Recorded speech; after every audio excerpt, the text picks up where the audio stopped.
ஆன்மீக நண்பர்கள் அனைவருக்கும் என்னுடைய அன்பான வணக்கங்கள். ஆடி மாத ராசி பலன் 2025. கடகம் ராசி. ஆனி மாதம் நிறைவடைந்து ஆடி மாதம் தொடங்க உள்ளது.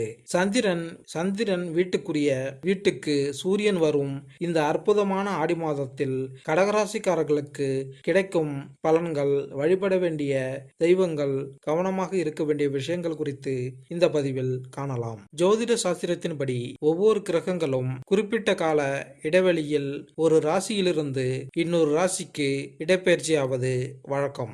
இந்த கிரக மாற்றங்களால் சில ராசிக்காரர்களுக்கு நல்ல பலன்களும் சில ராசிக்காரர்களுக்கு அசுப பலன்களும் ஏற்படும். ஆனி மாதம் முடிந்து தற்போது ஆடி மாதம் பிறக்கப் போகிறது. ஆடி மாதம் என்பது அம்மனுக்குரிய மாதமாகும். ஆடி திருவிழா, குலதெய்வ வழிபாடு, நல்ல காரியங்கள், உணவு தானமாக கொடுப்பது, அனைத்து கோயில்களின் திருவிழா கோலாகலமாக கொண்டாடப்படும். சூரியனின் நகர்வை வைத்தே ஒவ்வொரு மாதமும் கணக்கிடப்படுகிறது. சந்திரன் வீட்டுக்கு சூரியன் வரும் மாதமே ஆடி மாதம். ஆடி மாதத்தில் வரும் அமாவாசை மிகவும் சிறப்பானதாகும்.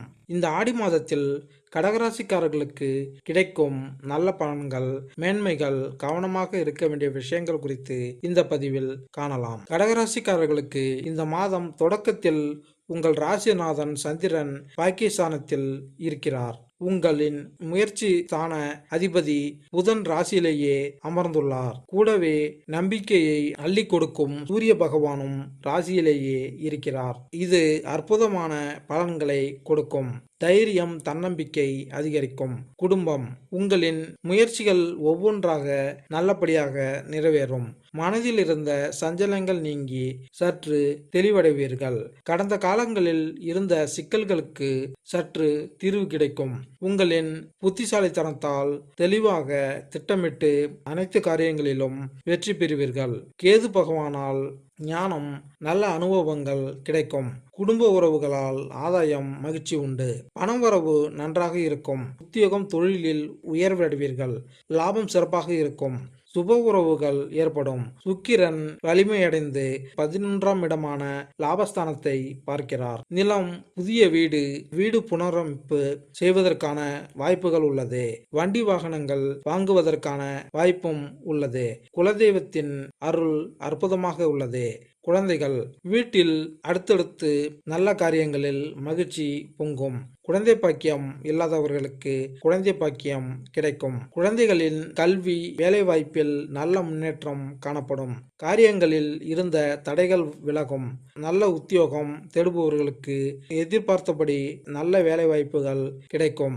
தொழில் மற்றும் உத்தியோகத்தில் பதவி உயர்வு, சம்பள உயர்வு, விரும்பிய பணியிட மாற்றம் கிடைக்கும். சனி பகவான் 9ஆம் இடத்தில் வக்கரமாகி இருப்பது உங்களுக்கு திடீர் அதிர்ஷ்டத்தை கொடுக்கும். தொலைதூரத்தில் இருந்து நல்ல செய்திகள் கிடைக்கும். வெளிநாடு முயற்சிகளில் வெற்றி தேடி வரும். புதிய ஒப்பந்தங்கள் கிடைக்கும். தொழிலில் மேற்கொள்ளும் புதிய முயற்சிகள் சிறப்பான வெற்றியை தரும். கவனம், கேது பகவானால் கோபம், ஆக்ரோஷம் அதிகரிக்கும். சற்று பொறுமையை கடைபிடிப்பது அவசியம். குரு 6ஆம் இடத்தை பார்ப்பதால் கடன் சம்பந்தப்பட்ட விஷயங்களில் சற்று எச்சரிக்கையாக இருக்க வேண்டும். உங்களின் தகுதிக்கேற்ற நிதியை நிர்வகிக்க வேண்டும். பணம் கொடுக்கல் வாங்கல் முற்றிலும் தவிர்க்க வேண்டும். ஆரோக்கியத்தில் மிகுந்த கவனம் அவசியம். அஜீர்ணம், சர்க்கரை நோய் சம்பந்தப்பட்ட பிரச்சனைகளில் அதிக எச்சரிக்கை வேண்டும். உணவு கட்டுப்பாட்டில் கவனம் செலுத்த வேண்டும். அமாவாசை, பௌர்ணமி நாட்களில் குலதெய்வ கோயில் சென்று வழிபடுவதால் காரியங்களில் சிறப்பான வெற்றி கிடைக்கும். மேலும் இந்த பதிவு உங்களுக்கு பிடித்திருந்தால் லைக் பண்ணுங்க, கமெண்ட் பண்ணுங்க, மறக்காம சப்ஸ்கிரைப் பண்ணுங்க. நன்றி, வணக்கம்.